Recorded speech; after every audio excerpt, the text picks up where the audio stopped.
गरीब और अमीर के बीच की जो खाई चौड़ी होती जा रही है वो शिक्षा की प्रणाली के माध्यम से कैसे दूर की जाए। मेरा फिर वही निवेदन है कि शिक्षा को पूरी तरह निःशुल्क रखें, कम से कम एलिमेंट्री लेवल तक, और जो बात कही गई स्वामी दयानंद के हवाले से कह लीजिए या जो भी आप बड़े बड़े और कोठारी कमीशन दूसरे लोगों ने भी कहा है कि हमें शिक्षा को सर्वसुलभ बनाना है।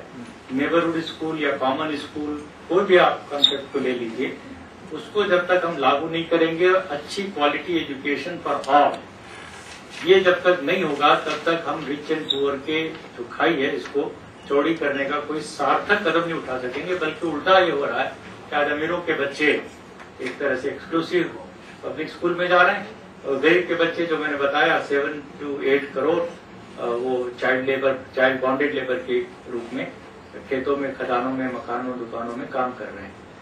तो ये जो गरीब अमीर के बीच की खाई है, और आपको जान के थोड़ा और भी दुख होगा कि जो बंधुआ बाल मजदूर हैं उनमें से 90%, 86.6% है गांधी शांति प्रतिष्ठान की रिपोर्ट के अनुसार, लेकिन नियरली 90% बच्चे और बॉन्डेड लेबर दलित, आदिवासी और पिछड़ों में अति पिछड़े हैं। तो ये सामाजिक विषमता भी और आर्थिक विषमता भी दोनों को दूर करने का एक सार्थक प्रयास गुरुकुल शिक्षा प्रणाली से, या ऐसी शिक्षा प्रणाली जो सब बच्चों के लिए गुरुकुल न भी हो सके तो जितना हो सके उतना किया जाए, और वहां पर कोई फीस बच्चों से नहीं ली जानी चाहिए। पूरी पढ़ाई, अच्छी से अच्छी पढ़ाई, और उसमें साइंस टेक्नोलॉजी बिल्कुल मस्ट है। मैं बताना चाहता हूँ, किसी साथी ने पूछा था कि आप खाली संस्कृत पढ़ा करके, ऐसा नहीं है। मदरसा टाइप एजुकेशन है। गुरुकुल में स्वामी श्रद्धानंद के जमाने में भी पूरी की पूरी साइंस और टेक्नोलॉजी, स्वामी दयानंद खुद जर्मनी के इंजीनियरिंग कॉलेज के प्रिंसिपल से पत्र व्यवहार करते थे कि आप वहां से हमको कुछ ऐसी चीजें भेजिए जिसको हम अपने देश में सिखाएं, आदि आदि। जब ये रिपोर्ट भी आई सारी की सारी, तो उस समय ब्रिटिश एम्पायर का प्राइम मिनिस्टर क्या होता था आप कल्पना कीजिए एक बार, ठीक है ना। ब्रिटिश एम्पायर का प्राइम मिनिस्टर, जो बाद में प्राइम मिनिस्टर बने रैमजे मैकडॉनल्ड, वो खुद चल करके आए उस गंगा के किनारे पार करके और स्वामी श्रद्धानंद से मिलकर के गुरुकुल को देख करके गए। महात्मा गांधी जब साउथ अफ्रीका में अपनी लड़ाई लड़ रहे थे और हिंदुस्तानियों को बहुत कम लोगों को पता था, तो स्वामी श्रद्धानंद जी ने, उससे बड़ी प्रेरणा मिली कि एक नौजवान हमारे देश का वहां पर एक लड़ाई लड़ रहा है, उसके लिए हमें कुछ सहायता करनी है, सॉलिडेरिटी। तो कैसे करें? ब्रह्मचारियों को बैठा के पूछा भी कैसे करें, क्या करें। तो उन्होंने कहा जी कि हम तो क्या कर सकते हैं, हम तो कमाते नहीं है, कोई पैसा कहां से भेजें। बोले तुम अपना खाना बचाओ, 1 टाइम 2 टाइम की रोटी बचाओ, उसका पैसा। फिर श्रद्धानंद और सारे बच्चे मिलके गए पुल पर काम करने के लिए, मजदूरी करने गए, उसका पैसा बचाया और एक सिंबॉलिक टोकन अमाउंट वहां गांधी जी को, उस समय वो मोहनदास करमचंद गांधी थे, उनको भेज दिया।